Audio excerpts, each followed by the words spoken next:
समय के छोटे छोटे टुकड़ों का इस्तेमाल करें। आदमी जब भी पढ़ने बैठेगा, कोई भी काम करने बैठेगा, उसके पास एक ही बात है, टाइम ही नहीं है यार।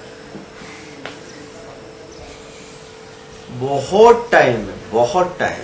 आगे मैं आपको टाइम ऑडिट सिखाने वाला हूं। जब आप वो टाइम ऑडिट करेंगे ना, आपको पता लगेगा कि 16 घंटे में से सिर्फ 2 घंटे 2.5 घंटे आपने काम किया है और बाकी आपने टाइम पास ही किया है, और समय के कई छोटे छोटे टुकड़े आए और गुजर गए। तो जिसने छोटी छोटी चीजों का महत्व नहीं जाना, वो कभी बड़ा नहीं बन सकता। दिन में 24 घंटे, महीने में 30 दिन और साल के 12 महीने हम पढ़ाई के बारे में सोचते रहते हैं।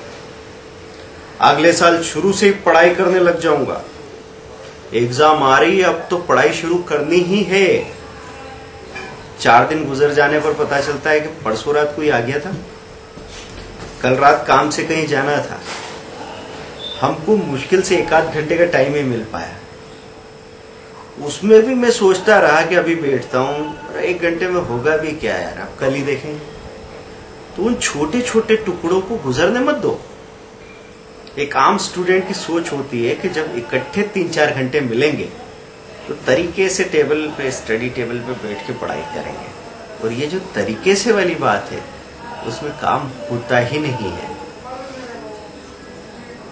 दरअसल ऐसा कई दिनों तक हो ही नहीं पाता, क्योंकि पढ़ाई का एक बार शुरू होना जरूरी है।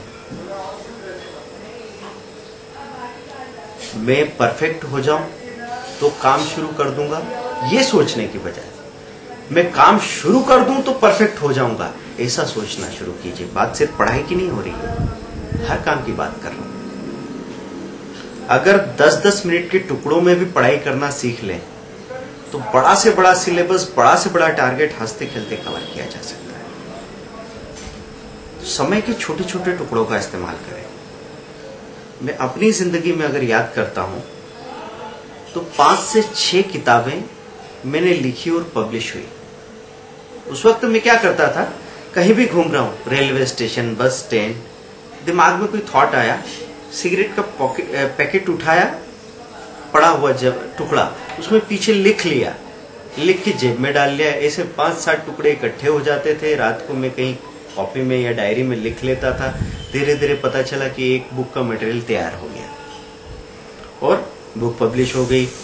ये चीज चलती रही। धीरे धीरे जब वो पब्लिश हुई, किसी ने कहा कि ये तो अच्छा हो सकता है, इसको अभी ढंग से करना शुरू करो। और एक दिन मेरे दिमाग में ये बात आई कि अब तो मैं ठीक से बैठ के राइटर्स की तरह लिखूंगा। तब से आज तक मैं कुछ खास कर नहीं पाया। हाँ, ये बात अलग है कि हम कहीं और भी व्यस्त हो गए, लेकिन यहाँ उन समय के छोटे छोटे टुकड़ों का इस्तेमाल समझाने के लिए मैं ये बात कर रहा हूं कि आप इसको एक बार करके देखिए कि कैसे एक जेब में पड़ा हुआ छोटा सा कार्ड या मोबाइल में पड़ी हुई छोटी सी वॉइस क्लिप आपके बड़े बड़े टारगेट पूरी कर सकती है। अगर ये बात करके रिजल्ट मिलेगा तो आगे काम करने का मोटिवेशन अपने आप आ जाने वाला है। आपको तो सिर्फ 2 कदम बढ़ाने हैं, आगे के 2 कदम की ऊर्जा तो अपने आप आती है।